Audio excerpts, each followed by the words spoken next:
tous. Sono molto lieto di Je suis ricevere très questa sera il heureux Presidente Macron d'accueillir ce soir le in président occasione Macron del mio à primo l'occasion incontro de ma première bilaterale a rencontre Roma con un bilatérale à leader Rome avec europeo un leader dopo européen la formazione après la del nuovo formation governo. du nouveau Gli gouvernement. storici legami tra Les l'Italia e la liens Francia, historiques i entre loro l'Italie et la comuni valori France, sono leurs alla valeurs communes base sont del à la progetto base europeo. du projet Ho européen. sempre ritenuto J'ai toujours che anche l'emergere considéré di opinioni que a volte non coincidenti l'émergence debba avvenire d'opinions sempre nel quadro di un différentes dialogo doit toujours se fondato sul produire dans le rispetto cadre d'un e dialogue fondé sur le soprattutto respect et orientato alle surtout soluzioni, come si deve a due paesi che sono à la recherche de fondatori solutions de la part de dell'Unione deux Europea. pays qui sont fondateurs de l'Union L'incontro con européenne. il La Presidente rencontre avec le Macron président Macron testimonia l'intenzione di témoigne de contribuire l'intention de insieme contribuer e la forte ensemble determinazione et a la forte contribuire détermination insieme à contribuer sulla base di una ensemble comune sur la responsabilità base d'une al rilancio responsabilité dell'Europa. commune à la relance de l'Europe. Siamo in una fase cruciale Nous vivons une phase in cruciale coincidenza dell'avvio di una nuova legislatura et quindi lavoreremo en vue de con l'arrivée una d'une nuova nouvelle législature, Commissione nous allons travailler avec une nouvelle commission qui, sûrement, d'après ce que nous savons, nous donnera l'occasion de travailler à la croissance économique, à plus d'emplois, à plus d'attention aux questions sociales dans notre continent. C'est à ces objectifs que nous travailler. Nous avons déjà eu une rencontre bilatérale, nous avons discuté très franchement sur la manière dont nous pouvons rendre l'Union plus solidaire, plus sécurisée, plus sociale, plus favorable à l'environnement et également plus forte dans le monde, parce que nous ne devons pas oublier que l'Europe doit jouer un rôle de leadership dans l'espace mondial. En particulier, immigration, gouvernance et Union européenne ont fait l'objet de notre entretien. Ce sont des questions que nous allons sûrement continuer d'approfondir durant le dîner.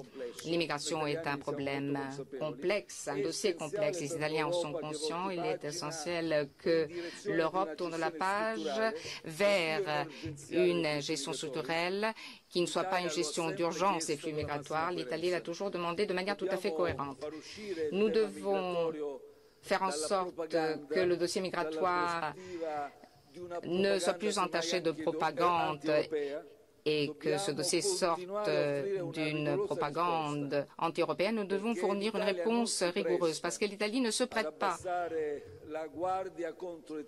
à baisser la garde contre les trafics illégaux, contre le trafic et la traite d'êtres humains.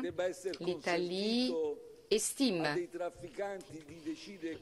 que les trafiquants n'ont pas le droit de décider quand et comment ils peuvent entrer sur le territoire italien et par conséquent européen et d'y faire entrer les migrants. Donc nous sommes contre les migrations clandestines.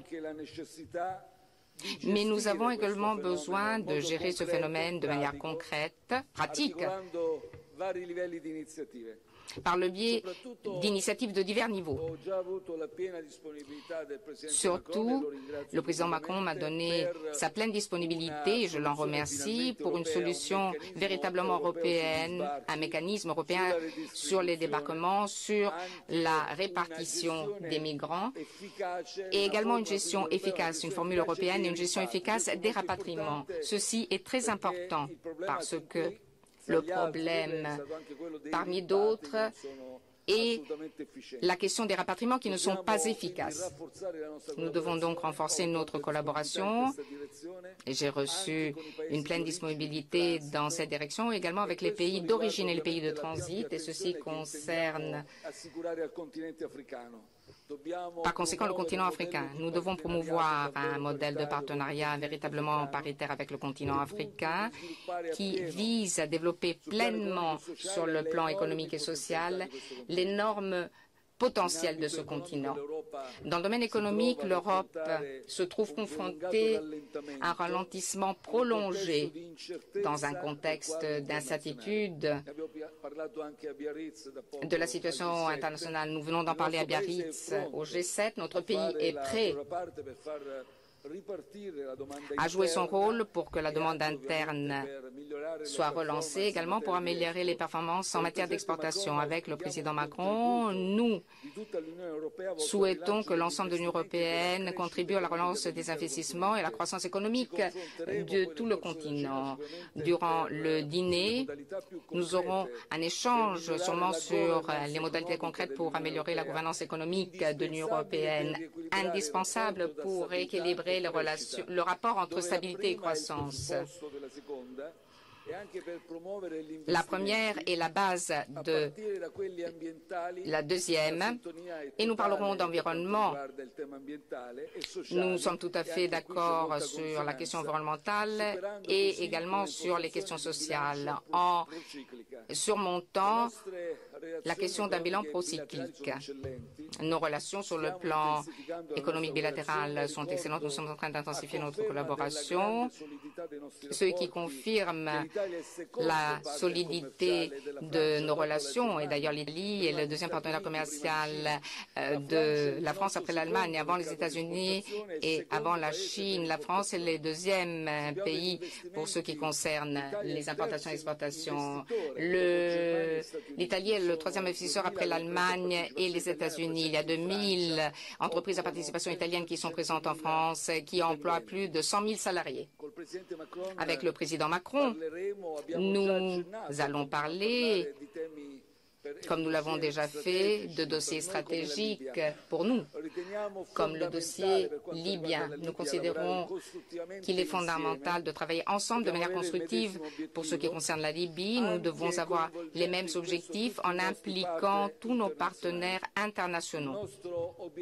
Notre objectif est la stabilisation du pays à partir de la cessation des hostilités en vue d'une reprise du processus économique.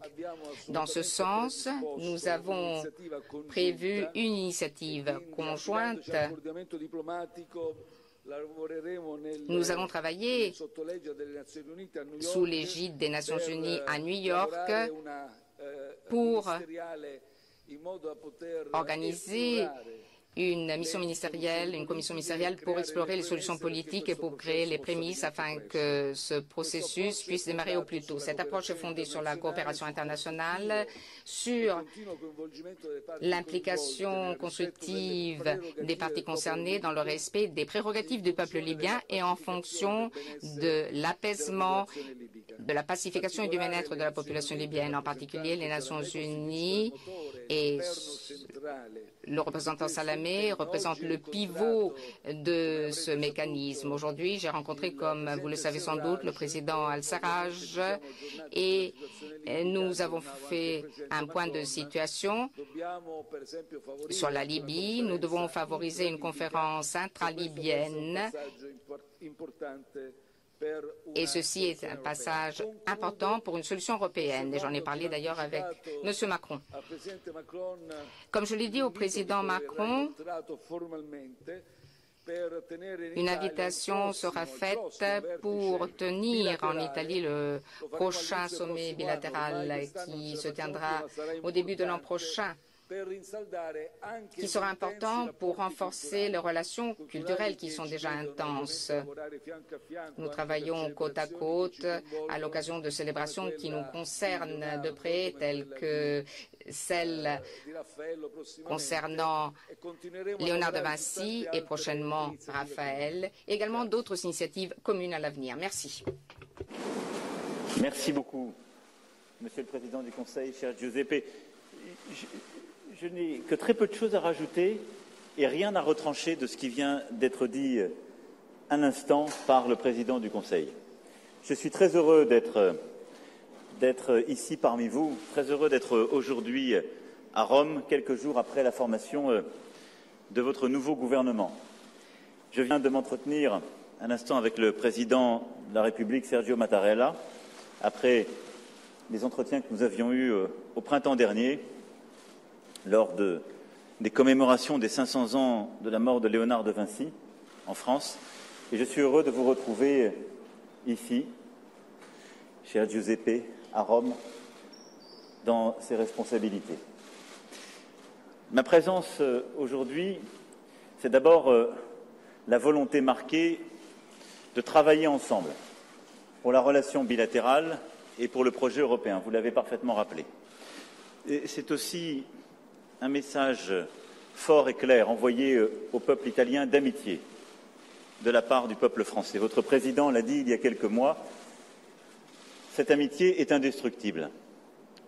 Parfois, nous ne sommes pas d'accord, il se peut qu'on se dispute, il se peut qu'on ne se comprenne pas, mais toujours on se retrouve.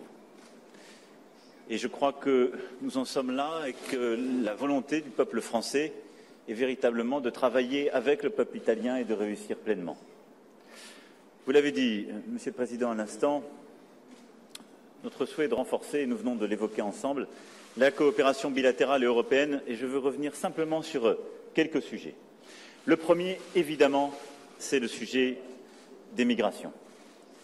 Sur ce sujet, je ne mésestime pas ce que, depuis 2015, le peuple italien vit, ce que l'Italie a subi, et là aussi avec beaucoup, parfois, de malentendus, d'incompréhensions, d'injustices qui ont été vues, perçues et qui ont suscité de la colère.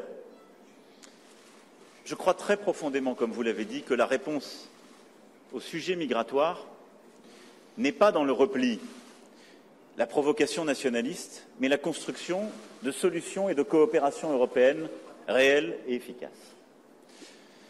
D'abord, nous vivons une situation aujourd'hui qui n'est plus celle de 2015, parce qu'il y a eu un très gros travail qui a été mené pour prévenir avec les États d'origine, pour mieux travailler avec beaucoup de partenaires africains,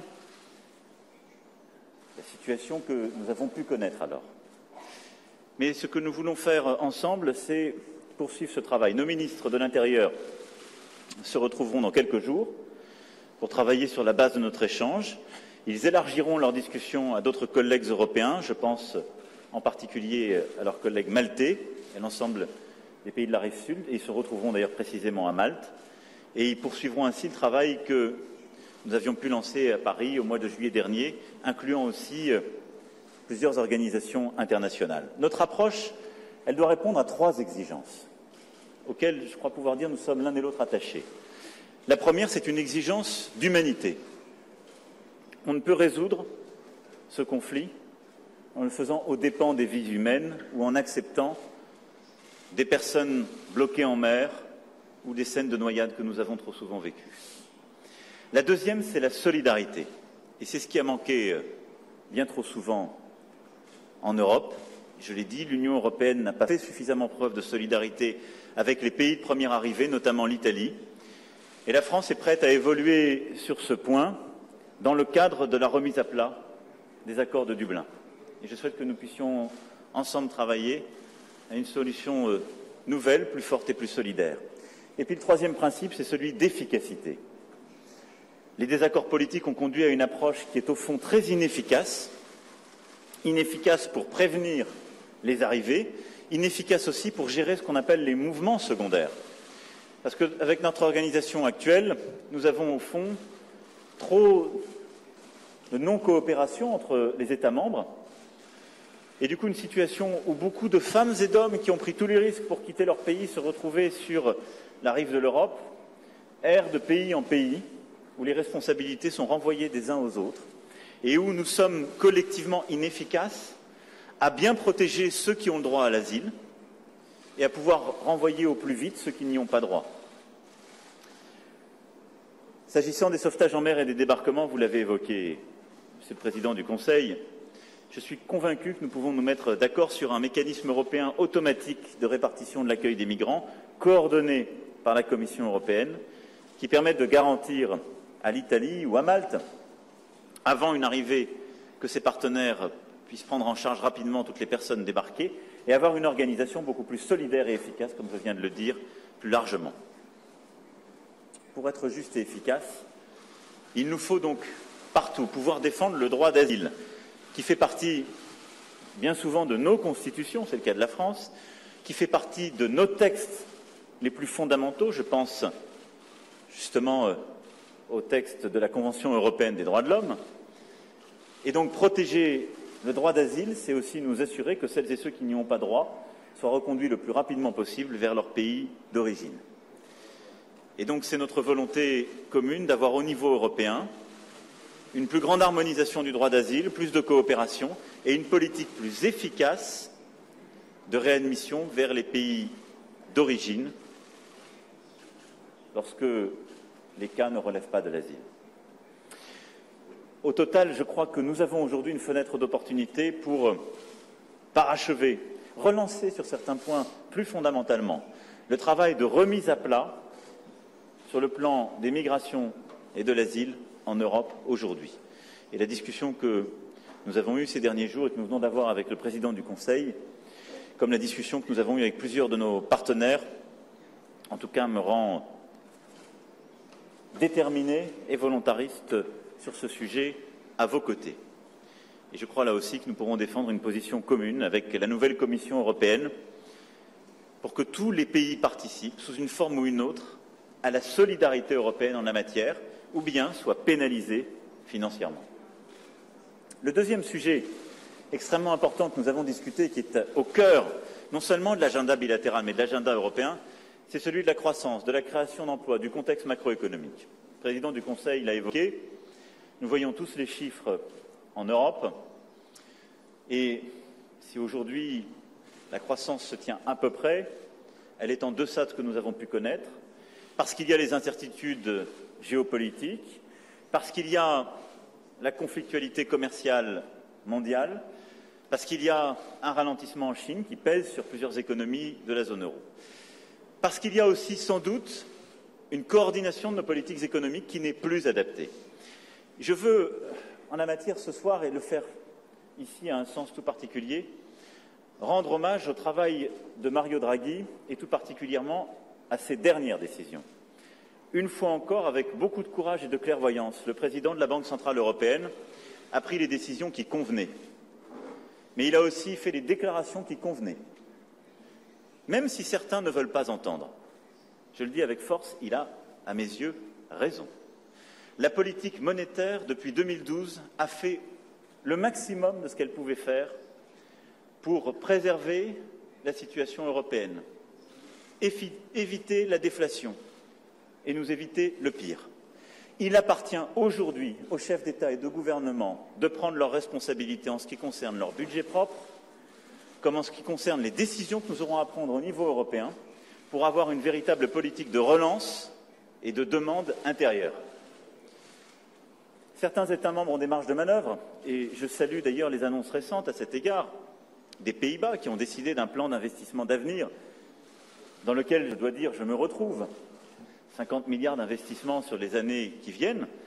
J'attends avec impatience les décisions des autres États membres et je pense que les décisions budgétaires que nous aurons collectivement à prendre doivent tenir compte de ce contexte macroéconomique et être au rendez-vous de l'investissement, de la relance. Nous en avons besoin parce que nous avons des défis éducatifs en matière de recherche, en matière stratégique qui sont fondamentaux et je crois que nous pouvons garder le sérieux qui relève de nos traités, nous pouvons garder la politique de réforme qui relève de chaque pays et que nous devons conduire, et la lucidité sur le contexte macroéconomique qui est le nôtre, et de refuser en quelque sorte que notre continent rentre dans la stagnation et plutôt s'arme pour préparer son avenir. Nous avons évoqué avec le président du Conseil plusieurs autres sujets, évidemment la politique culturelle et les coopérations culturelles entre nos pays. Nous avons des échéances à venir extrêmement importantes. L'exposition Léonard de Vinci, les expositions Raphaël, qui vont être l'objet d'échanges, de partenariats entre nos deux pays et qui sont au cœur, je crois, de ce regard réciproque, de cette fierté que nous portons ensemble. Nous avons évoqué, et nous allons travailler ce soir sur les sujets climatiques. Là aussi, nous croyons l'un et l'autre dans un agenda ambitieux sur le plan européen, d'investissement, d'une banque climatique qui doit être au cœur du projet de la prochaine Commission, d'un prix du CO2 qui doit aussi prendre en compte ce défi et d'une stratégie neutralité carbone à horizon 2050 pour laquelle nous espérons finir de convaincre les derniers partenaires réticents. C'est cette même stratégie que nous allons défendre ensemble à New York lors du sommet climat, puis au moment où nous aurons à prendre nos engagements pour le Fonds vert dans les prochaines semaines. Enfin, le président du Conseil l'a évoqué, sur plusieurs sujets internationaux, là aussi, nous avons conjugué nos efforts et nos vues. Et je crois que le sujet de la crise libyenne, qui nous a beaucoup occupés ces dernières années, fait l'objet aujourd'hui d'une vraie convergence franco-italienne. Vraie convergence parce que nous avons su travailler ensemble pour passer des messages à nos partenaires. Je veux saluer la rencontre que vous avez eue avec le président Sarraj cet après-midi. Et avec une conviction pleinement partagée, l'issue ne peut être trouvée que par le compromis politique et la discussion.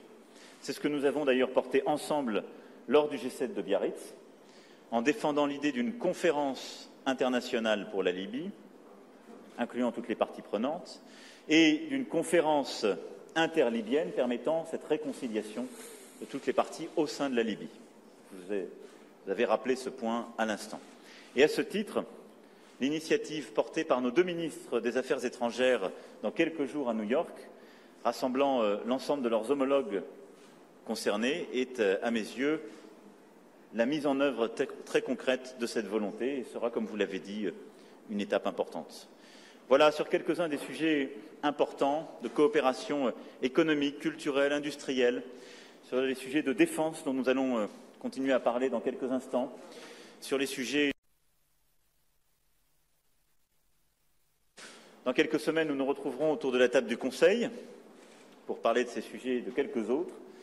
Et je me réjouis, Monsieur le Président du Conseil, de la perspective que vous avez ouverte d'un prochain sommet entre nos deux pays au début de l'année prochaine, qui se tiendra donc en Italie, qui nous permettra de poursuivre ce travail commun et de poursuivre aussi les travaux que nous avions lancés pour un traité du Quirinal et donc pour parachever aussi toutes les coopérations communes entre nos deux pays. Je vous remercie. Merci.